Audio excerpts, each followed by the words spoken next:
Nous sommes ici pour soutenir Axel Bernard, qui est notre conseiller communal PTB, car ce soir, la commune de Schaerbeek va voter le budget communal.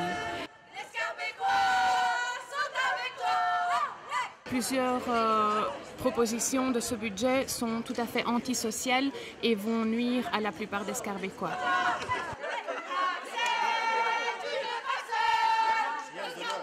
Je suis ici ce soir parce qu'il y en a marre de payer cette crise qui n'est pas la nôtre.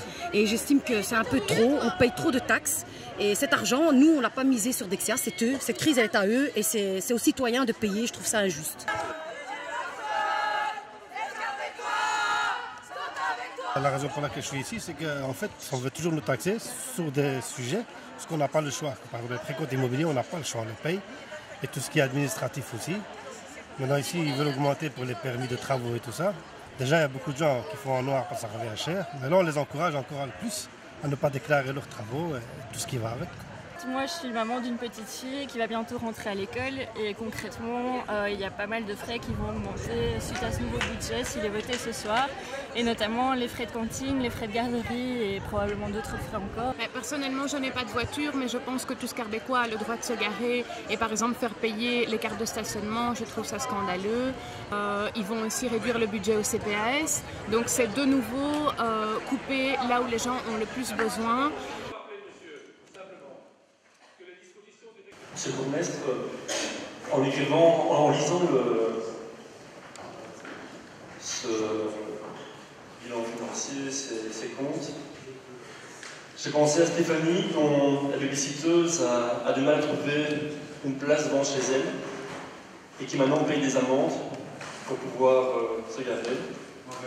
J'ai pensé à Nacera, qui va avoir des frais de garderie et des frais du repas de ses enfants qui vont augmenter. J'ai pensé à Fatou qui habite dans un appartement d'une chambre avec 3 enfants et qui cherche désespérément un logement public de qualité et bon marché. J'ai pensé à Alain qui a du mal à trouver une crèche pour sa fille de 3 mois. J'ai pensé à Samy qui est ici depuis 17 ans, qui est sans papier et qui a perdu sa carte orange, qui devra payer maintenant une seconde demande de régularisation, 75 € pour pouvoir introduire sa demande de régularisation. J'ai pensé à tous ces gens qui en fait étaient ici dans la salle, qui vous regardaient, bon, je les ai un peu mobilisés aussi, mais qui étaient là parce que c'est leurs intérêts. Et à tous ces gens, en fait, des promesses ont été faites, des promesses électorales, et le budget 2013 montre que toutes ces promesses n'étaient que des mots, et pour visionner, c'est un de chiffres qui illustre à mon avis à merveille le budget qu'on a en face de nous. On retire 500 000 € au CPS, mais on augmente le budget de la zone de police de plus d'1 million d'euros. Quel bon résumé du projet de société qui est convenu dans ce budget qu'on va nous présenter aujourd'hui. Parce que parlons clairement, le budget que nous avons devant nous, c'est un budget d'austérité.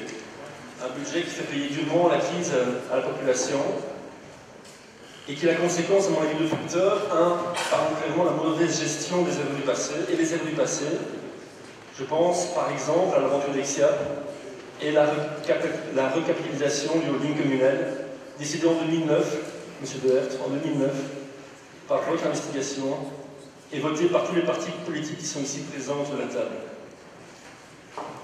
Et la conséquence aussi de la crise, évidemment, et des choix politiques des autres niveaux de pouvoir qui font toujours porter la crise sur le dos de la population.